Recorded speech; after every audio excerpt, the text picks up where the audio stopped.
Welcome to the hottest real estate topics on the planet, keeping you up to date with all the creative ways to buy and sell real estate without bank qualifying, so anyone can build real income starting today. Here is another great show with Dealmaker Bill and Pete the Rookie.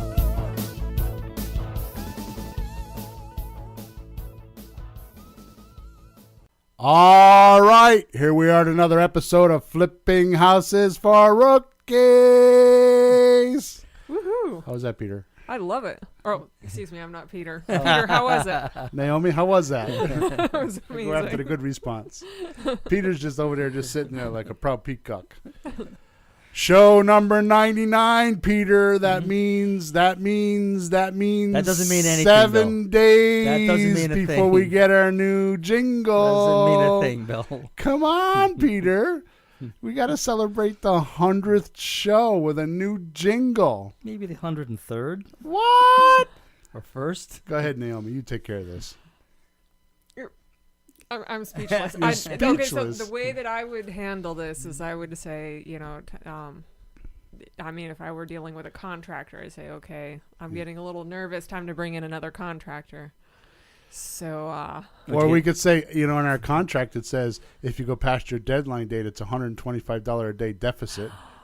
Oh, did I miss that there's payment involved in this? oh, snap. Did I miss that there's payment involved in this?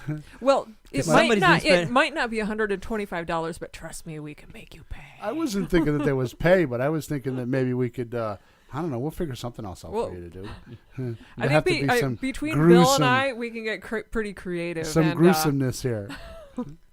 Don't misunderstand my calmness and quiet. It's a sign of weakness. It is not. Do you notice how he's stuttering about when he says that? It wasn't exactly scripted words because as it was coming out, it was phrase, being changed. There's a phrase somewhere. I'm trying to remember what it was. Yeah. Mm-hmm.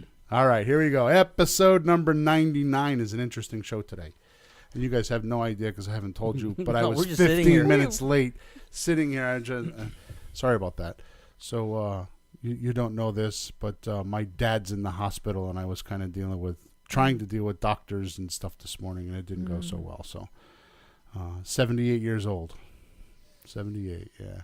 It's going to be a little slow recovery. But I think he's going to be okay. I talked to him last night. Nice. I think it'd be okay if my mom would leave him alone a little bit. That's what I think. Yeah, them are fighting words. Is Mom listening, Bill? I don't care.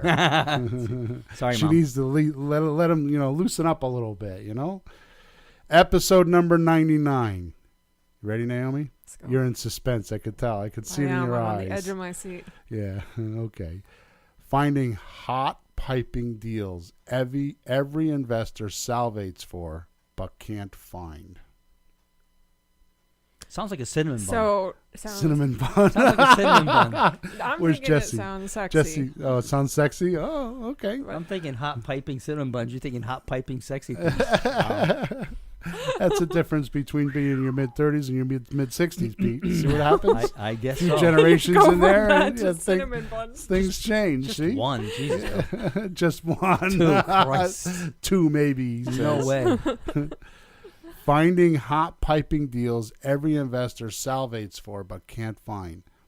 An observable fact. Everybody wants to eat, but few are willing to hunt. Da-da-da. You like that, Pete? Yeah, that's good. If you're looking to get big checks in days, not years, then this podcast is exactly what the doctor ordered. Most people work 6 months to a year to earn what 1 or 2 deals can earn them.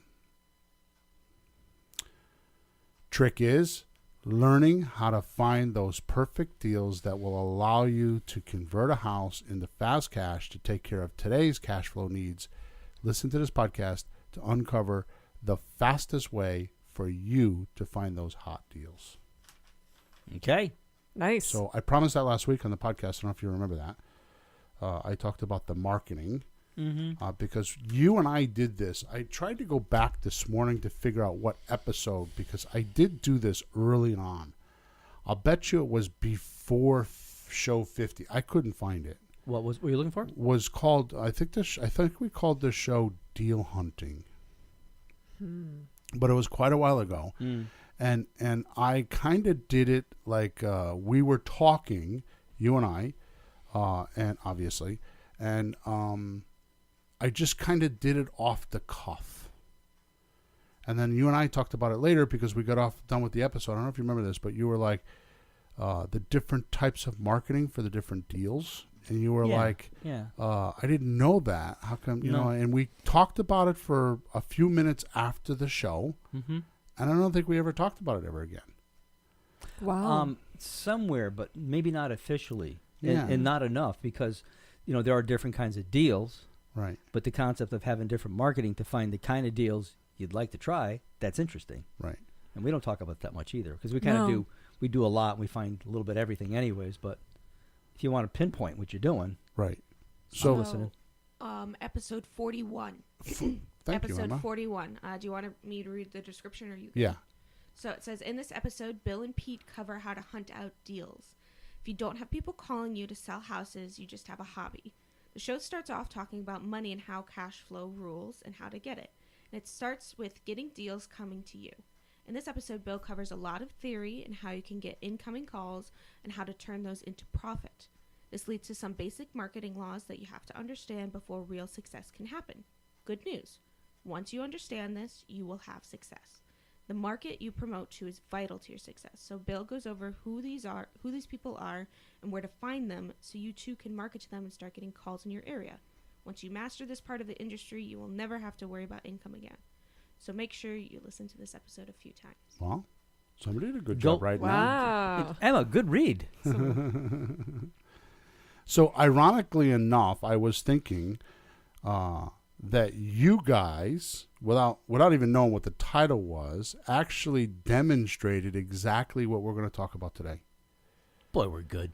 I don't know. You haven't. What you did I haven't do? heard the end of the show yet. We don't. No, seriously, you demonstrated it. You did a fantastic job demonstrating it because we're going to go into this in about 2 minutes, but it's message to market match. Mm-hmm. Right, that's very important. That's I got that from Dan Kennedy. I don't want to, I mean, a lot of my stuff I've studied and whatever. My forte or what I bring to you and other people is try to make it simple and then use examples of what works.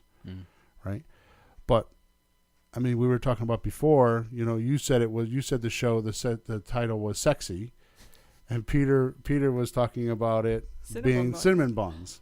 Which could be sexy. Yeah. Different sort of kind of sexy. Hey, Mary, what are you doing Saturday night? Making cinnamon. We love cinnamon buns, but we're not supposed to be eating those. I mean, the way That's to a pretty person's hot. heart, they say It's through a cinnamon bun. Right. The way to a man's heart, they say is through food, but I'm going to let you in on a secret. It's also the way to a woman's heart. Yeah? That's why. Through his stomach? Through her stomach? That's why men take women out to eat. And there's many ancient examples of men giving women food, and suddenly they're just in bed. Well, I wasn't going to be quite much. Come on, Naomi. Let's just get right to the point. Yes. Kind of like when we're making offers. Something about that providing thing. So it goes both ways. So cinnamon buns is also sexy. Thank you. I think so. Mm-hmm. That's cinnamon. Wow. Hot. Pete and Naomi are agreeing this morning. Oh, yeah. Hey, Whoa. if I bought my wife a couple of Feel cinnamon the buns. wall shaking. If I bought my wife a couple of cinnamon buns, she'd be happy. How happy. I need a lot of happy. Anyway, so bringing it back to real estate. Let's What get were we back to talking real estate about? instead of Peter's sex life here. I thought it was hers. All right. So, What did we do? Naomi and we did something good. Right. So What we did. So We I said demonstrated find with Cinnabons. the title was finding hot piping deals every investor salivates for, but can't find. And Naomi's reality was it sounds sexy, and your reality was it sounds like a cinnamon bun. So the message was the same, but went to two different markets. Oh. So you were one market, she was another market. Mm-hmm. Okay, same topic. You're both interested in it. It sounds good. But And I'm it not sounds getting good. I'm not getting any cinnamon buns. Oh, But I might boy. be getting some. What? Oh my God! the show. We might have to click. We might have to click on that little button when we put this podcast up. No, just what is the question? What is the question? Is it good for kids? Explicit. Yeah. You might have to click that button. Can we just start over? He's insinuating you're not getting any. No, I just said I'm there. getting some. So, good. I'm not going to talk for a while now. So, message to market match is very important. Let's put it this way. So, suppose you wanted to, I don't know, you were going to play racquetball, right? And you wanted to buy a good pair of sneakers, right? Yeah. So, where would you go for sneakers? The good racquetball sneaker shop. Right? So, I mean, you could go to Macy's and get sneakers. You can go to Payless and get sneakers, right? You can go, I don't know, give me some other stores here. You can Target, Walmart, yeah. But you should Online. be going to Sports But you Unlimited probably can go Sports Unlimited or Sports Authority, and it would have more of a niche market. And a salesperson that might know something about it instead of somebody just hired who reads the box with you. Right. I've done that. I'm at Home Depot. So, excuse me, can you get me some tile that's like rated for floors? And she goes, wait a minute. And she's reading the box. And Jesus, I can read it myself. Don't you? Oh, never mind. Yeah. Ouch. Well, welcome to today's society. Yep. I don't want to get off on that tangent. Right. No, but you'll find both at a store like that. You'll find the guy who knows what he's doing, and then the person that's just hired. So you just got to find that guy. I think Walmart has infiltrated our society. Walmart is and actually. I'm not like, this is not some conspiracy. It sounds like I'm a conspiracist, but if you think about it, it's not really that way. Walmart is actually phasing out. Amazon's taken over. I told that to Emma. Yeah. No, a few months ago, we were at breakfast. I said, Walmart's all done. They don't even know it. Yeah, they're done. She's like, what are you talking about? I'm like, pretty soon they won't be box stores. Yeah. 5 years, Everything's 10 going to years. be... Even now, I predominantly order all my stuff online. But I don't want to buy shoes or pants online. I want to try them on, make sure they fit. True. Shoes, there's pants, technology that's taking care of that. But anyhow, so just like there's a niche for things that we buy, there's a niche for real estate as well. Yeah, so my point that I'm trying to make here is that used to be if Peter wanted to buy a dress for his wife, he would go to Macy's or one of those places, and they would go in and there would be a person there, preferably a woman, but not always, selling dresses. So the girl would say to him, he would say to her, I want to buy a dress. And she would say, okay, what kind of a dress? He's like, well, I'm not sure. It's her birthday or it's, or whatever. Or she said, what kind of a dress? And he'd say, I'm not sure, we're going to a party. And she would say, what kind of a party? Is it a cocktail party? Is it a picnic? So the salesperson would consult him in what type of dress he wanted. Right? So there was some, like Peter's saying, there was some knowledge there, right? Like Home Depot was doing that for a while. But Home Depot has changed from a end user store, in other words, homeowners, to more of a contractor store. Yeah. Where Lowe's is more of a home user type store and less of a contractor store. Yeah. They do both, but they prominent, the prominent push. So like in Home Depot, you used to go in there and you used to get a lot of advice from like an ex-electrician or plumber or something like that. Nowadays, it's not like that because contractors don't need that stuff. Right. So they push more of the contractors. Point is that there was a salesperson that was there to help you through the sale. Right. Nowadays, with the internet, people go on the internet and do their research and then just go to Walmart and just buy it. They don't need that sales process or order it online. Or, because there is a generation gap because somebody like you, your generation, will just order it. Yeah. And if you don't like it, you send it back. Right. Where Pete and I know I'm like that. Sometimes I just want to go look at it or feel it or touch it or see the size of it or, maybe I'm not quite sure. I still need to be convinced. You know what I mean? So Walmart's good for that, but eventually it's going to come to a point. I think you're right. I don't know what that technology is, but I think it's going to come to that point. Yeah. So, my viewpoint of the internet is I think I've said this before. Look at 1916 or 1918. We're 1918 now. 1918, where was the automobile industry? You know, we thought we had cars and we were pretty slick, and it's like, look at this innovation, look at this technology. I mean, there's a lot of horse and buggy still.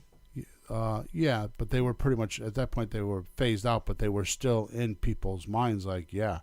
So this car is better than a horse and buggy. Mm-hmm. Now you think about a horse and buggy, and you don't have that relation, because we don't know what it's like to be in a horse and buggy on Saturday night coming home from a party in the rain. You know, we don't know what that's like. Right. You know what I mean? Right. Or even just to go get groceries. Yeah. We don't have that reality, right? Yeah. So I think, you know, so back then in 1918, you know, cars were like the latest technology, like, oh, look at us, well, look how far advanced we are, right? And I feel like that's what the internet is not like now. Mm-hmm. You know, it's like we feel like we have all this technology, and it's like there's really like, oh my God, look at us, look how slick we are, look how far we've come since the 90s, right? And nowadays, and we have no idea where we're going to be in 100 years from now, the internet. So I think that, you know, there's things that we have no idea that haven't been invented. Just like in 1918, there was no concept of having air conditioning in a car, you know, right. or having. They just didn't even think of it as a possibility. Yeah, totally. It wasn't a problem that needed to be solved. Yeah. You know, or electronics, or, you know, a battery starter. You know, all the things that cars didn't have then that are like now considered just simple Simon. Like, oh, I would never buy a car without that. Yeah. You know what I mean? So, anyways, so the point is that, you know, when you're shopping, or when you're trying to either sell something or buy something, you need to know what you're doing. You need to have some concept or some belief that this is the right thing, right? So, I mean, buying a dress, it's easy because you can go online, right? I mean, at least you can go online and you can look at dresses and say, yeah, that's the one I want, right? But how do you do that for a house, right? How do you actually, like, sell somebody your house? I mean, it's one thing to, like, show the house on the internet, which Zillow does a great job with that. Realtor.com. There's a few others. I forgot them. But all you do is type any address into any browser, and it'll pop up 4 or 5 major websites that will show you pictures and all that kind of stuff. So that's good. So you can do show and tell, right? But how do you actually sell it? How do you find your customer, right? And that's what we're going to talk about the rest of the show. Do you mean to actually buy it, right? Rather than... Right. So somebody that you put a house online, right? And, well, you and I have done it. We put a house online and for sale, and you get some traffic. Mm-hmm. But what sells the house? Well, they still have to go look at it. Okay. Right? Right. I mean, nobody just buys it offline. Okay, so let's just talk marketing talk for a second. So what is the unique selling proposition for the house? And what gets somebody's attention to actually go look at it in the first place? Because when they look at the house, you know, like when we sell our houses, the thing that we talk about very often is getting 100 phone calls, getting 20 or 30 people through the house to get 4, 5, 6 deals, right? So how does somebody do that? When they're selling a house, how does somebody do that? I know the realtor, the only way they know how to do that is with the MLS, right? So how many people are out there that don't know how to do that? I mean, think of it this way. There are literally millions of houses being sold for sale by owners. I mean, every day you go on and there's new houses. Millions of houses across the country. And 81% of this population is not financeable. 19% is. You know, they can't get a mortgage, so 19% is. So that means 19% of the population is going after all those millions of houses. So what happens to the other houses that don't get sold or they can't find a buyer? What happens to them? People get stuck with them. Yeah, accidental landlords a lot of times, or maybe foreclosure, or, I mean, there's not a lot, but there's multiple things that can happen, but they're stuck. It becomes a problem. That's funny. You don't think of a house as a problem. You think of a house as a big asset worth a lot of money, but, well, in some situations, it's just a problem. Right. Liability. Right. It's a liability. So what you need to do is you need to think of those, or at least observe those different situations. And then it's kind of like the sneaker idea, right? Like, so yeah, you can go to Target and buy sneakers, or you can go to Walmart, but if you want to have some information, or you want to at least get some inside skinny, we'll say, on buying the right sneaker, you probably would go to a Sports Authority, and then maybe the guy there plays racquetball, and he's like, yeah, I bought these, and here's what I experienced. Or Right? even like if you know a lot of professionals now, they tweet or they have a blog or things like that. Right. To go on and look at that. And now the nice thing with technology is they have so many reviews. Right. As well. Right. And that helps because even the salesperson at the specialized store, they know stuff, but at the same time, they're getting commissions for this particular product. So they could steer you towards one particular shoe.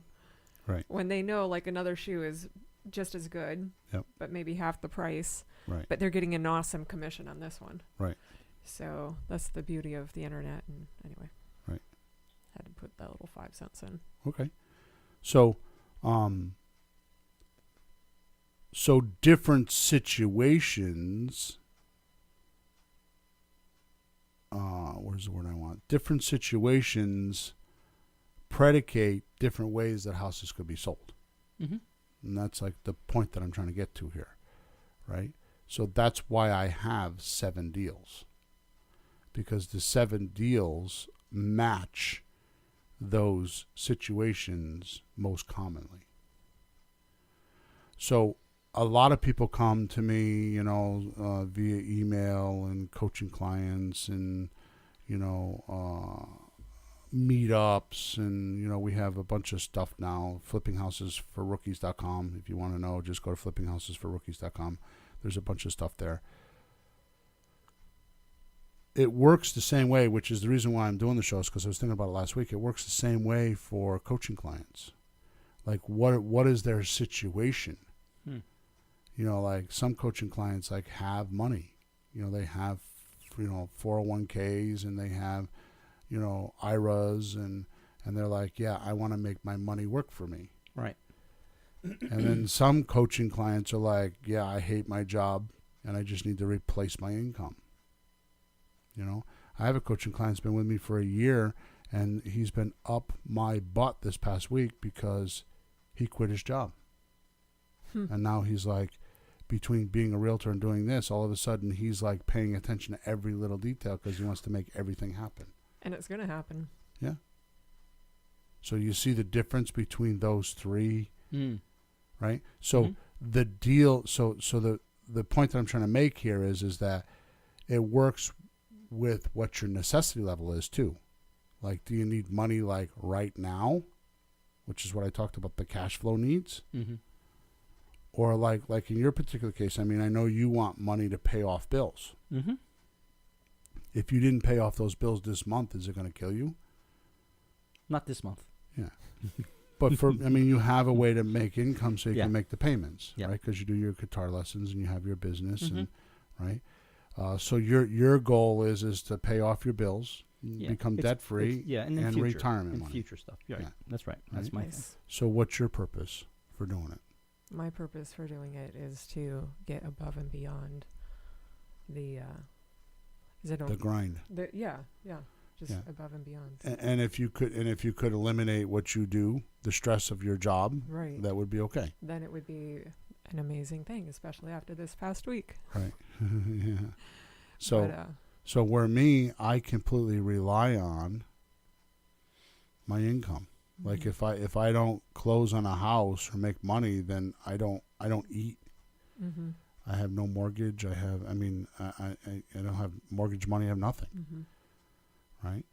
So it's see the difference. It's the necessity level changes when you enter into the arena. Mm-hmm. So I was looking at, so if the coaching client is looking to make a deal and the seller is looking to sell the deal, then how do you match those two up? And that's where it started in my head. Like, how do you match those two up? So if you came to me and said, I quit my job, right? The job that, or if you call that a job, it's actually a business. Yeah, if you like quit your business or whatever. Or the particular client that's a thorn in my side. I have other clients, but they're not thorns in my sides. Right. Something happened, catastrophic, where your income was cut significantly. Right. Then it would happen. I know it would happen, like without a shadow. You would be all over it. Your necessity level would change. It'd be completely, Right. So you would be like, okay, how do I get to a deal within 30 days? Mm-hmm. Right. So now it's like a whole different conversation than I would have with Pete. Like, okay, so like I give you a classic example, and we talked about this. We have Commonwealth. Mm-hmm. Right, and you guys were talking about this morning. How are we going to sell that house? Yeah. Well, we bought it subject to, and so that's why I was thinking maybe lease option, but the renovation money changes that dynamic. No. No. Peter consciously made a decision that he wants cash. Oh, right, you did say. And so we are going to, because that's what his business model. That's what he wants. Yeah. So we're gonna give a lot of money up, but that's okay because that's what he needs to do. But it's because of his position. Yeah. That's the point that I'm trying to make here. Got it. It's his position. So we're going to take a subject to deal that could make probably twice the amount of money than what we have now. Yeah. Over time because of the situation he's in. Got it. Okay. Right? So if that's the case, then how do you what's the quickest way to these deals? So the first thing you got to realize is when you're an investor, like, what is my situation? Mm-hmm. Right? And then the second thing you have to ask is, okay, so if I need cash now, then where do I go to find those deals? And this doesn't happen in most arenas. Okay, like I get a lot of people, like I just signed somebody up for coaching, and it was the bizarrest conversation I think I've encountered in quite a while. Really? Because she had it's totally bizarre because she didn't know I had a podcast. She hadn't been on my blog. She hadn't been to a meetup. Was that the lady that was like? Yeah. And she actually called Pat live because she saw something on Facebook and called the phone number, and the phone number goes to Pat live and left a message with Pat live that she's interested in getting into my Facebook group. Yeah. And wanted to know if there was more. And found me, which Emma and I spoke about, because we actually do SEO for other people. We don't do it for us, which is stupid. She actually found flippinghouses.club on page 3. She typed in Flipping Houses courses and found us on page 3. And she's like, I never go on page 3 at Google, but I was determined. Something told me I should keep going. And she found my website, and she was like all over me, like. Yeah. But the point is that she had been taught wholesaling, spent her money, her lion's share of money, trying to learn wholesaling, because the problem she's trying to solve is she wants to work 20 hours a week, and she wants rewards. Yeah. And she'll get it. Okay. And like what Peter talks about, would you work 40 hours a week and not get a paycheck? Mm-hmm. And then work another 40 hours a week and not get a paycheck? And then work a whole month and not get a paycheck? And then all of a sudden, do that for 3 months, and then at the end of 3 months, get a big paycheck. Would you do that? So that's true from Peter's perspective, the way he wants to do business. He consciously made that decision. I want cash. Right. I want to buy an ugly house. I want to fix it, and I want to sell it. And that model works that way. So he consciously made that decision. But does he have to be that way? No.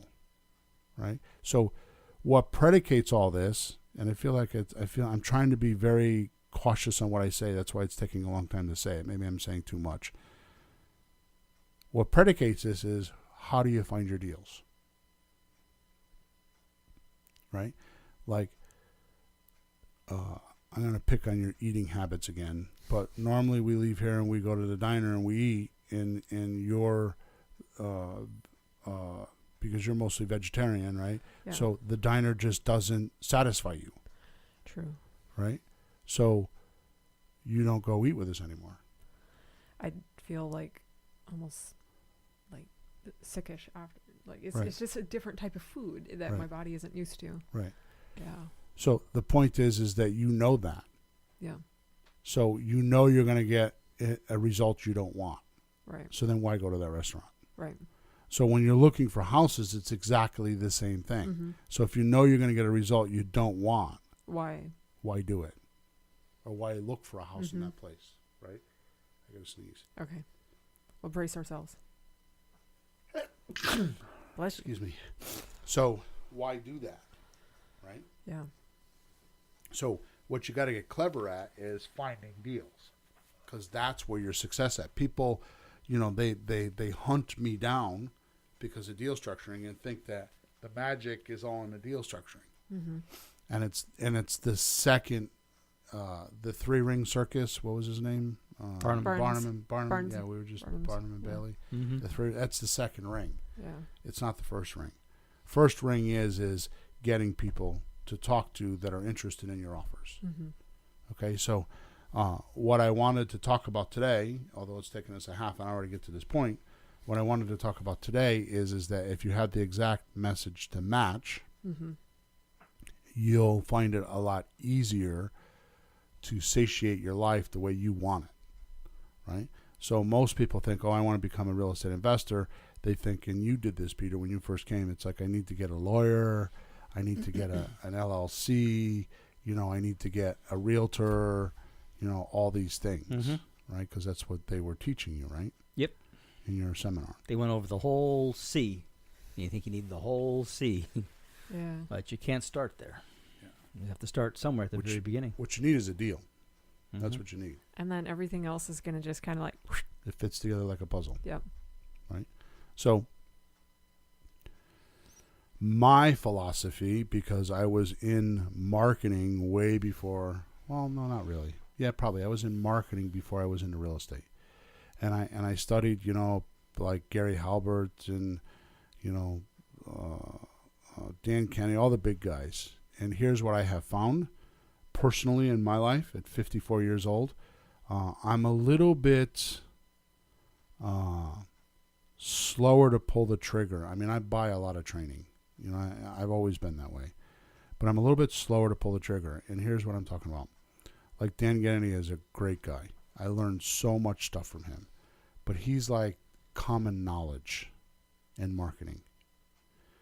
I have this guy that I found by accident, completely by accident, because I knew I was at a seminar for marketing a year or two ago, and I met this guy that is a Wall Street guy, and he has a newsletter that he does, and he actually gets email clicks. He's got about a 40,000 name emails list That's great. that he sells to. Wow. That's a lot. Yeah, 30 to 40,000 names, right? And he buys the names, right? But he's got this little system, and I had breakfast with him, and we spent a couple hours together, and he told me that he does about $50,000 a month off of his newsletters, And what it does is it gives, every day you get tips on day trading, because he was a day trader. So he has these little systems and stuff like that. And basically what he does is he's actually using, he's got places to get information, and he'll be like, hey, I just read this article, check it out. He doesn't even write the articles, right?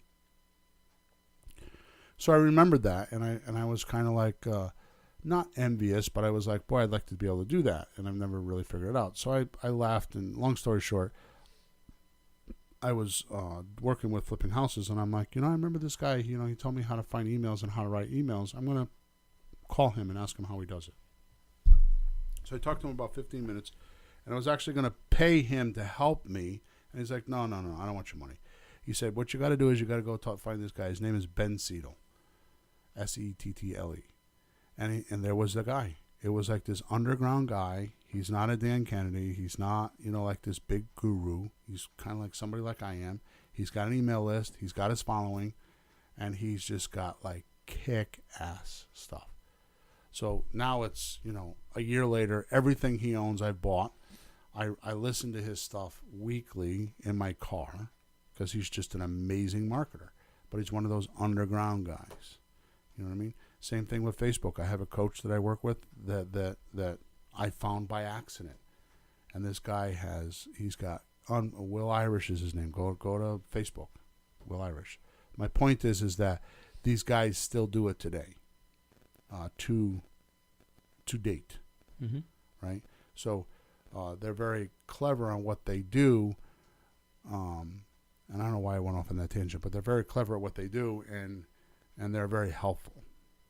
Okay, so when you find those people, you want to be able to encapsulate them and use the talent, right? So we're doing the same thing with houses. So after working with all these different guys and reading all this stuff, the thing that I got at the end of the day is the only way to buy and sell real estate, is to cast your net and have them come to you. Chasing deals is the biggest cancer in the industry. It's a horrible, horrible, gross disease because you're constantly effect. Mm. You're never at cause. You're always the effect. You're like at the other end of the ripple. The other end of the lake, where it just happened to show up. I write in my emails, it's like what most people consider valuable knowledge is just common knowledge. Because it's like, all you got to do is just pay attention, go on Facebook or watch the news, or it's what has been planned for us to think. Somebody actually planned that and want us to think that. Yeah, and people hear it and they think, oh, yeah, they're right. Well, Yeah. you already know that. Right. There's a lot of things like that. I listen like, you know that, I know that. Like, oh. Right. But it sounds so profound because somebody said it. And it just matches what you already know. So it leaves you where you started. Right. I want something new, something extra. Right. I think Emma said it to me the other day. I'm not sure if it was you or somebody else, but I think it was you. You were working on something, and you kind of said that I do the opposite of what was that you? I do the opposite of what most people do, or something, or I'm different than what most people do. Bill, or I think something? you said that.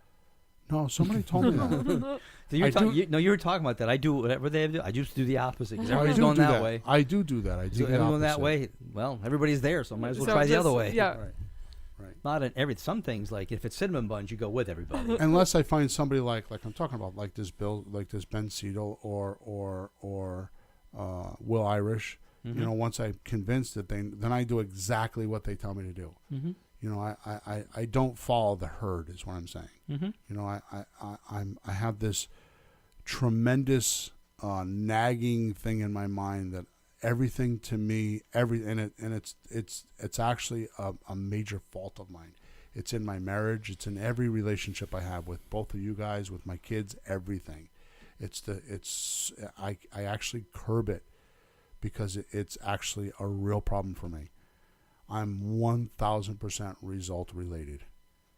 If I do this and I don't get that, then I change it or I do something about it. And if I do get it, I capture it and I bang the living crap out of it. And I live off of results. It's like I'm a statistic. And even though I don't keep statistics anymore, I'm a statistics freak. It's like if I don't get, I'm like a squirrel. It's like if I go one way and it doesn't work, then I try another way. And if that doesn't work, I try another way. And if that doesn't work, until I figure out how to do it. And it's That's the right way. It's Because what's daunting for other people, though. what's the definition of insanity? Yeah. Doing the same thing over and over and Right. expecting a different result. You have to do something different. Yeah, but the definition of success is doing the things that work and not the things that haven't been working. Right. Yes, but if things are not working, then you know that You're crazy. That- if you keep doing it. if you keep doing it. But it proves you're right if you keep doing it. You must be right because you're still doing it. All right, so we've spent too much time talking about this. So let's get right down to the list that I made. So we're going to go through the 7 deals. The 7 deals are slot deals, option deals, lease option deals, subject to deals, rehab retail, owner financing. If you've not heard me before, this is your first podcast, or you want to know about those, go to episode number 98. Last week we went through those rat-a-tat-tat, Yep. and it was very concise, and it was very easy to listen to, and you can totally get that. That's episode number 98, and it's called 7 Ways to Buy Houses That Realtors Hate and Sellers Love. Okay? So, slot deals, option deals, and lease option deals are what we call in the office a terms deal. And basically what a terms deal means is that somebody is willing to receive payments, monthly payments, until they can get paid in full. And those monthly payments, a majority of the time, cover expenses, although there are some houses that don't have expenses, so it's just profit. But they cover the expenses on a monthly basis until you can get the house paid off in full. Mm-hmm. Now, those folks usually don't want to pay fees. They're looking to get the most amount of money for their house, and very often don't need the cash. They want it, but they don't need it. You know, like you, Peter, you want the cash, but you don't need it. Mm-hmm. I mean, you could survive if you didn't have it. Mm-hmm. Or you have been for 78 years, right? 87. 87, okay. Anyway, so you get the difference. So these people Mm-hmm. are people that want the most amount of money for their house, Mm-hmm. right? They're willing to take monthly payments until they're paid off in full, right? Or until you can pay them off in full. And these people don't need their cash right away. They want it, but they don't need it. Right. Okay. And because it goes over time, there's time to get a little more money in the deal, so they get a little bit more then. Right. Because it's extended 2 years, 5 years, whatever Right. time. So exactly. So in these deals, because they're willing to wait, we're willing to pay more, Mm-hmm. right? What you're saying. Yeah. Right. So the interesting thing with these deals is you don't need a license, you don't need to be a realtor, you don't need to do anything except find them and structure the deal. Right? Which is not hard, because my paperwork is bulletproof, but if you found a lease agreement and an option agreement, and if they work together in unison, then you're in. I mean, you can find those documents. They're not secret. They're not like some high profile. I mean, you could find those. And they're not new. These things have been around for quite a while. Hundreds of years. Yeah. Yeah, so we're not doing new crazy stuff. We're doing old good stuff. Better. So how do you find those people, right? So if you're looking to make a consistent income, and you're looking to make $5,000 or $10,000 in a non-refundable deposit, because Mm-hmm. when you give money, when a buyer comes to the table, which, let me back up for a second. So when you're doing a slot deal, an option deal, or a lease option deal, the money to purchase the house and the money to pay for the house comes from the buyer. Where if we go do like a rehab retail deal, the money's coming from a private lender or a bank, Mm-hmm. or your own bank account, Right. Mm-hmm. right? And it's because it wants to be paid for within 30 days. And these deals we're getting our money from, so you don't need a private lender. You're getting your money from your buyer. Mm-hmm. So this is how you're able to buy a house without any money down. It's because you're finding the buyer that has the money, you're finding the seller that needs the money, and you're matching them up. You're a matchmaker. And when you put those two people together, you get a fee for doing that. And because you're actually signing an option agreement with your seller, you're becoming part of the equity, which means you don't need a license. Okay. Mhm. Again, go to episode number 98 and you'll get all that detail. Okay. So my thing is to find these people. The best thing, and this is new since you've been around, Naomi, so is calling for sale by owners, right? We've really hammered that since Naomi's been around, right? Mm-hmm. The other thing is, that's the best place to find those people, right? So why is that? Because a for sale by owner, the message to market match, the match is a for sale by owner wants the most amount of money. Yeah. That's why they're a for sale by owner. Whether it be that they owe too much, Mm-hmm. or they just don't want to pay a realtor. Most of them have had a bad experience with a realtor, so they don't want to do that again, which is a lot of people. Yeah. And I'm only saying that because I've sat in thousands of offers, nose to nose, toe to toe, and almost everyone tells me that story. Okay. So a for sale by owner he doesn't want to pay the fees. He wants the most amount of money, right? And very often they're waiting for the right deal, Mm-hmm. right? So they're willing to take payments, right? So they don't need the cash right now because they had the ability to wait. Because if they were in a hurry, then they would lock horns with a realtor and go for the cash deal Right. and just suck it up and pay the fees. So with that said, these type of offers we're giving them match that type of a person. So calling for sale by owners is a magical way to find those people. Which, by the way, if you want to get my script or our script, it's not mine, it's our script. You go to flippinghousesforrookies.com/FSBO script, and you can download it there. That's FSBO script. For sale by owner is what it stands for. The other thing is that we were doing, we haven't done enough of it, but I know students that have done it, is if you call people that have properties for rent, because we find a lot of accidental landlords in that arena. So if you call the rental people, and I have not released a script on that because we don't do enough of it, but if you call people that have properties for rent, you can ask them, would you be willing to sell on a terms purchase? Right. Right, which is pretty much the same script that we use for sale by owner, and just ask them. The problem when you call rental companies is there's a lot of times they're management companies. Right, and that's the last thing they want to do because it's their account and client. Right. Why would I want to? So they'll just say, oh, no, they don't. They're not interested. And they're not actually checking with the owner. Right. So there's a little bit of a hurdle there that we haven't overcome. The other thing that what I used to do prior to for sale by owner is I would actually often either buy a list or compile a list, and most of the time we would buy it because it was easier. I would do direct mail. We would do the yellow letter campaign. That's what I mean by direct mail. And we would mail it to people that were 100% financed. And that's how I would find those deals back then. So it's slot deals, option deals, and lease option deals. They were 100% financed. Yeah. Okay. According to the statistics. You would think, well, a slot deal is 100% loan to value, options 90, lease options 85. But I found that with those lists, by the time you got to them, they were already paid down a little bit. You know, it was close to 100%, right? Because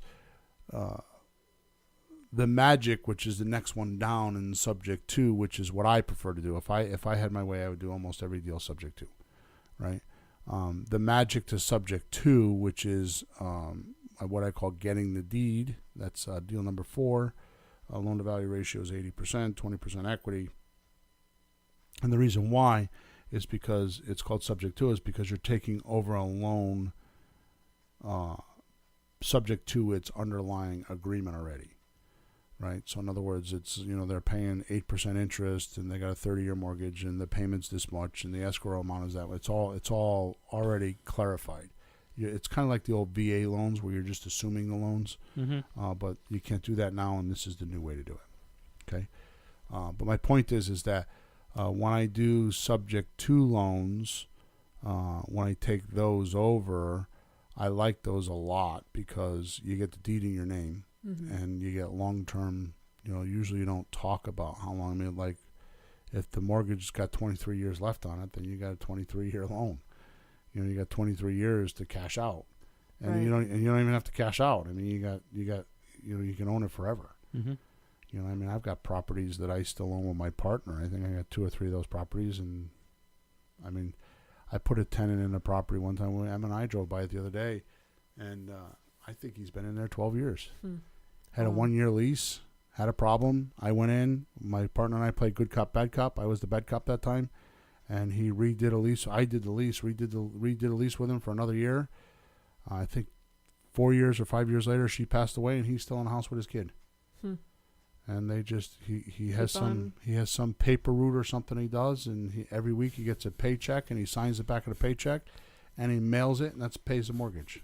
And he's been doing it 10, 12 years. It's hysterical. Wow. That's just how it works. The paper route. It's got some paper route or something. Pretty big route. That's kind of that's what I'm saying. I don't know.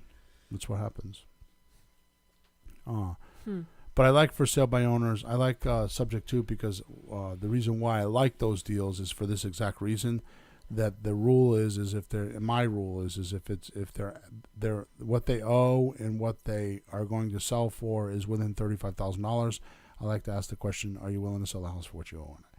Like for example, a lead came in Pat Live this morning, and it's exactly that. They're asking $230 and they owe $220. Beautiful. That's a perfect deal. That's like, will you sell the house for what you owe on it? I mean, all I have to do is go through the cost to sell worksheet with them, and they'll realize that they're upside down. Okay, so to find these deals, getting the deed deals, you can call for sale by owners. For sale by owners, we're finding works for everything. I mean, I'm buying all kinds of stuff. Renovated properties. I mean, the last 3 or 4 properties I bought are from actually more than that. I mean, I've got a 2-family right now. I've got renovation property. I got a property that I just bought that's in Clinton. That's a rehab. We're going to sell it. I'm going to sell it as a handyman special. You know what I mean? So there's all kinds of deals in there. But the direct mail that I used to use would be, and I know I'm going to get questions about this, but I don't know. I'm going to try to answer it. Divorce is a great place to find subject to. Expired listings and bad tenants. The reason why I say the bad eviction courts. Yeah, I say bad tenants because a lot of times they're accidental landlords, right? So divorce is the best place to find subject to. And you can just buy those lists. If not, then just go to your judicial site, and that's public knowledge, and just start making lists yourself. Who's going to do that? Right? I mean, it's just one of those things. Yep. Work. Going down the list even further, we go to rehab retail, which is where most people start this business or think they want to start this business. Yeah, they think about that part. Yeah. So calling for sale by owners, like I said, we've found a lot of those deals that way. Most of my deals have come from that recently. The direct mail, which the hottest list that you can use, the hottest list on any direct mail piece, and you're talking to a guy that did $7,000 to $9,000 a month in advertising for years, 6 or 8 years. So I've spent hundreds of thousands of dollars on marketing. The hottest list is out of area owners. We do that through. We actually go to the town hall, get a grand list, and we sort it. Okay, but that is by far the hottest, best list ever. Okay, but that finds a lot of rehab retail. The other one is expired listings, divorce. The one that this is actually the hottest list. I just lied to you. This is the hottest list, but you can't get it. So that's why the other one became the hottest list. Estate sales, like probate, that is the hottest list. There's really no list for that? There is no list. It doesn't exist. And if people are selling it, it's not, it just, if you understand probate and how the court works, it's just not possible. What are they selling then? Because I've heard people do that. I've seen them. I've not bought them because it's not possible. Huh. You know, I mean, I know Melissa's all over that right now. She's trying to get probate lists, and the way probate works, the way the laws read, is if somebody like say John Smith passes away, and I know John Smith passes away, I can go down to the probate court in the town that he has a house in, and say I'd like to see John Smith's folder, and by freedom of information, they have to give it to me. Okay. But that's a lot of work to go to all these different towns. But if I don't know who John Smith, if I don't have his name, and go in and say, I want to look at the folder for 123 Main Street, they're like, we have no idea what you're talking about. Yeah. So the only way to do it is to actually read obituaries, log the names, and then go to town hall and ask for the files. So it's manual intense. And you don't even know if. And you don't even know. I tried to make a deal with my friend. One of my students is a funeral director. I asked him if I can get his list. he looked at me like, "What are you talking about?" Oh man! I said, "Free lessons. Come on." Yeah, right. Trade off. So that is by far that. I mean, subject to is my favorite deal to do. I love probate. Those are monster deals. They're fantastic deals. How do you find them, or just bump into them? It's finding them. Well, we've been finding them. We just bump into them. That's exactly what happens. Just cast your net big enough. Some of them are. Yeah. So you're gonna find those through. We get those through our yellow letters, and then when we mail, like out of area owners, we'll pick up on that because now the heirs are getting the letters and getting the mail instead of that going to the house. Those are perfect deals because they don't want to spend the money on the renovation. The only thing they have connected to it is their inheritance, and that's it. Yep. The one I just bought in Clinton is that way. Oh. Guy lives in Kentucky. And I'm hoping the sister died, and I'm hoping he leaves everything in the house because he says he took what he wanted out of the house. Some really cool things in the house. All right, so rehab retail is call for sale by owners. The direct mail is out of area owners. Expired listings, divorce is another one. Estate sales, which is a way to find probate. So you'll comb through papers or ads or whatever and look for estate sales. Craigslist is a great place for that. Mm-hmm. Tag sales and estate sales, because that's the family trying to get rid of the stuff in the house. So you go to the estate sale and see if you can buy the house.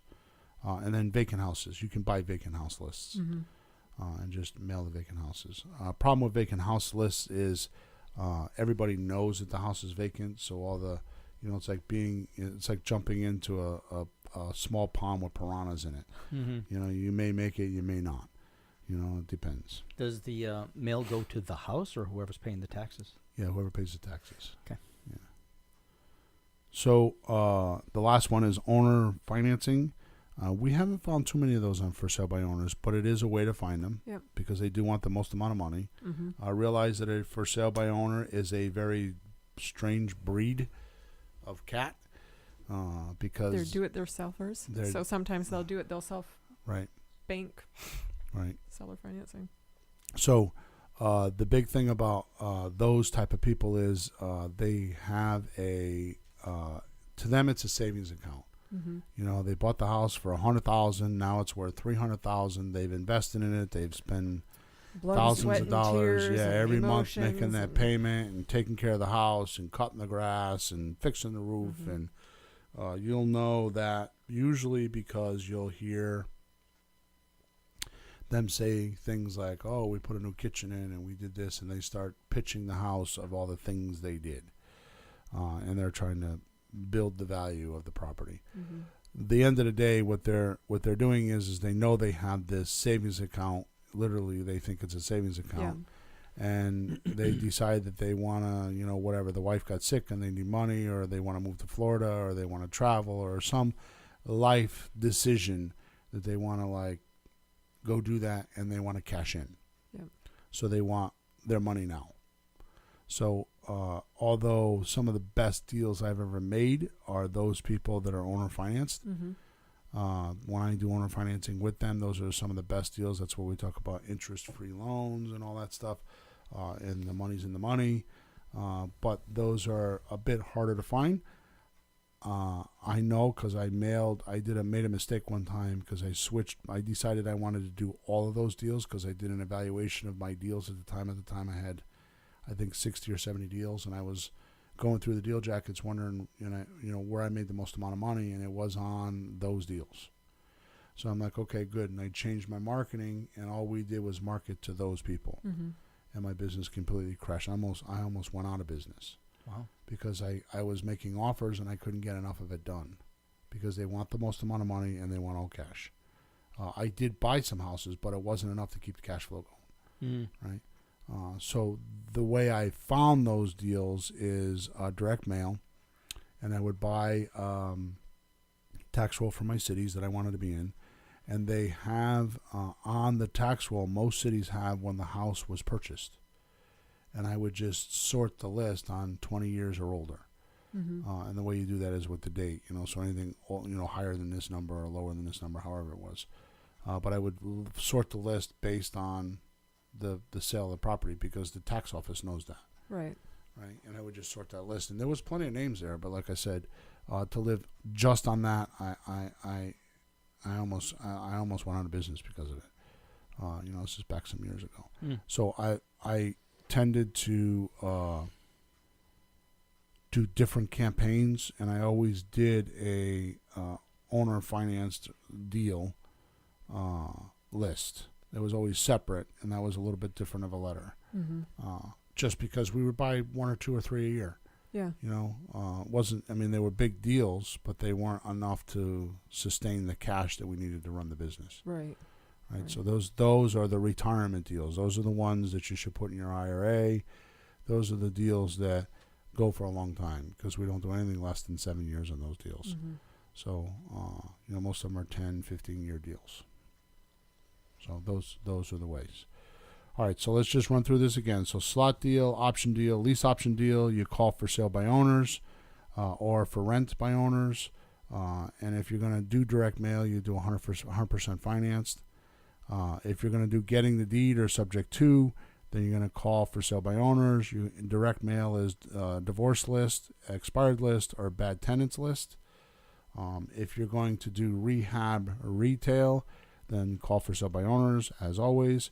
The direct mail is out-of-area owners, expired listings, divorce, estate sales, and vacant houses. And if you're going to do owner financing, then call for sale by owners.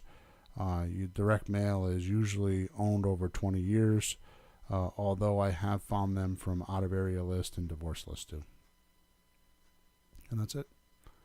Those are the marketing strategies. Hey, Bill, where's the sign fit in? I had that on there, and I took it off. The sign is like a blanket.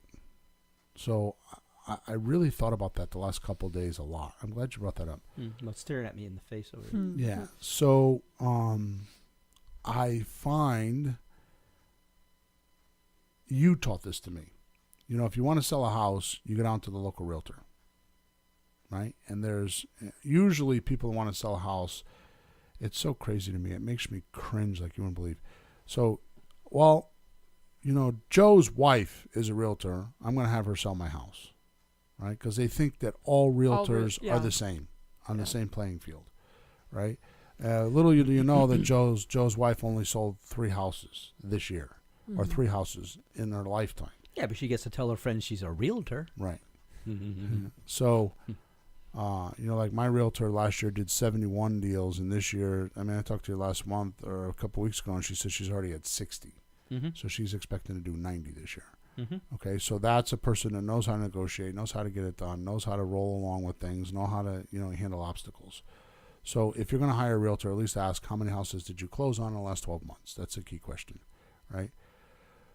Point that I'm trying to make here is that if you're going to sell a house and you're only going to sell 1 house or 2 houses in a lifetime, you're just going to go to a realtor and you're going to go, maybe down, either go online or down to the local real estate office and say, I want to sell my house, right?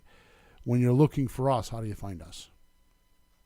Most of us don't have box stores. Right. Right. We don't have a Google. location. So the sign is that store. That's what I'm trying to say. Oh. So that's the beginning of our store, huh? That's the our store. storefront starts The with storefront is a sign. That's the seed. Yeah, that's the seed, exactly. So that's why I didn't put it in a specific place, but I will tell you it works really good with the subject to and the rehab retail houses. We find a lot of those off of signs. Well, when it says as is, it implies it might need some renovation. Right. But I've bought all kinds of things off of signs. For probably 10 years, signs was my best lead magnet or lead finder. And then yellow letters was behind that. But for some reason, it started with websites. The internet changed that. I remember when we were first putting out signs, and I tracked everything. Of course, I used a tracking phone number, so I even got as explicit because we checked. I tested colors and sizes. Like we use different phone numbers with different signs. Yeah. So we did green signs, we did blue signs, we did white signs, we did different fonts, different areas, all that kind of stuff. By far, the 12-inch by 18-inch yellow sign with black letters, block letters, we buy houses, it pulls the hardest. The one thing when we were testing, and then I finally got that down, once I figured that out, the next thing that happened was we put our website on the sign. So it had a phone number and a website. And it took me, probably a year to figure this out. Maybe longer, maybe a year and a half. Signs statistics dropped like less than half. It was like 40% of what it used to be. And just on a whim one day, I just I don't even know what happened. I had one of my kids, I think Jesse with me or something, because I taught Jesse and I think Emma too at some point how to drive, putting signs out. Because they would drive and I would put signs out. I know definitely Jesse. I don't know how much I did it. No, not with Emma. And Jesse used to practice her driving, putting signs out. But we found that my theory is when you put a website on the sign, people think they can remember it. And they don't write it down. And they didn't have like cameras on the phones in those days. Right. So now what I did is I took the website off the signs and they started pulling stronger. But it never came back after that. It never came back to 100%. And I just recently kind of justified it in my head that nowadays, you know, people see the sign and, if they're going to sell a house, they're going to go on the internet. You know, so that's the place to be if you're going to. I think that's the new yellow I really yellow think signs. so. Yeah. Because I think that they might think, I mean, this is my perspective, which might not be everybody's perspective, but a sign is kind of like somebody that's the underground cheesy thing, like cheesy, like are they, you know, flying by their coattails, versus on the internet, I can research them, I can get reviews, just like we were talking about shopping earlier and reviews. Like you can look into them better. So I think you're right. Yeah. So it shifted the what I was saying earlier about the internet and how our habits have changed. That's definitely one of them. Yeah. But at the end of the day, I'd like to end the show with knowing how to buy a house and being trained on how to talk to somebody and how to do it is a esoteric talent that if you know it, you are worth so much money. And the unusual part is that there's not any place you can go to like one university to get it all. Even myself, I mean, there's certain things it's a constant learning process. It's a constant learning. You know, even like with me, I mean, I could teach you how to wholesale a deal, but I'm not a master at that. I don't believe in it. I believe you should be doing slot deals. You know, so each one of us, I think I'm the one that's most encompassing. At least I have 7 ways to buy a house. Right. You know, where most guys just have one way. Yeah. So I think I'm most encompassing with that, but that's just my personality more than anything else. So, all right. So let's summarize here. Finding hot piping deals every investor salivates for but can't find. We covered that, right? We did. An observable fact. Everybody wants to eat, but few are willing to hunt. I think the doers will do something, but a lot of people will listen to this podcast and not take it to an implementation level. No, we see that all the time. It'll take a little bit of work, okay? It's not theoretical. It's not something you can do online. You have to get in there and do it. Yeah. Somebody should just pick one of them. And if you're brand new, you should just go to flippinghousesforrookies.com/FSBO script, go on to Google, get 10 for sale by owners, and make 10 phone calls, and you will be in the house flipping business. Yep. It's literally that quick. Yep. If you are looking to get big checks in days, not years, then this podcast is exactly what the doctor ordered. Most people work 6 months to a year. Most people work 6 months to a year to earn what 1 or 2 deals can earn them. Trick is learning how to find those perfect deals that will allow you to convert a house into fast cash to take care of today's cash flow needs. Listen to this podcast to uncover the fastest way for you to find those deals. So the fastest way is, like I just said, call to go online, find 10 deals, and get it. In fact, we just came out with a quick start guide that shows you exactly how to do that. So if you go to flippinghousesforrookies.com/quick start, you'll find it there. And it takes you step by step to go through exactly all the stuff we're talking about. It's an actual checklist I've had several people use it, and within a week or two, they have a deal. So it's flippinghousesforrookies.com/quick start. Okay? With that said, episode number 99 is done, Peter. That's nice, Bill. You're 7 days away. And the countdown begins. He's all calm and shit. He's probably got the thing already done, and he's just playing the hell out of us. What do you think, Naomi? No, I don't think Tell him no. I don't think he has it done. Oh boy, he's going to come up with some logistical things like my buddy couldn't record on Tuesday, or I hammered my fingers. he hammered my fingers. Yeah, in fact, he hammered his finger ahead of time just so, Yeah. just See, it's so black. you could have an See, it's black excuse, and blue. like, Look, it's black and blue. Does it make oh, sen- I can't do it. Does it make sense to you? It never made sense to me. He makes his living with his fingers, And you, playing a guitar, yeah. right? Or showing people how to play guitar. But yet he goes out and does all this work, this construction work and garden beds and rocks and hammers, and has no worry that he might smash his finger. Yeah, you should have your hands in a bubble. Just The trick is not to get tired. Yeah, exactly. All right, good. So thanks for being with us today. You can check us out at flippinghousesforrookies.com. All the other episodes are there. The other 98 episodes are there. Yeah, 99 will be there in a few days. If you're listening to a recording, then you already found it.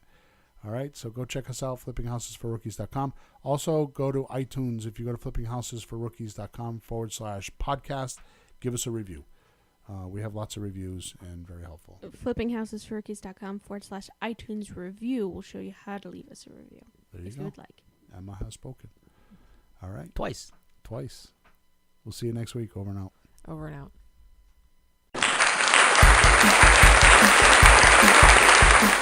Thanks for tuning in to the hottest real estate topics on the planet with Bill and Pete. If you want to continue learning how to buy and sell real estate without money or credit, head over to flippinghouses.club for some cutting-edge real estate wealth tools. Or contact us at info@flippinghouses.club.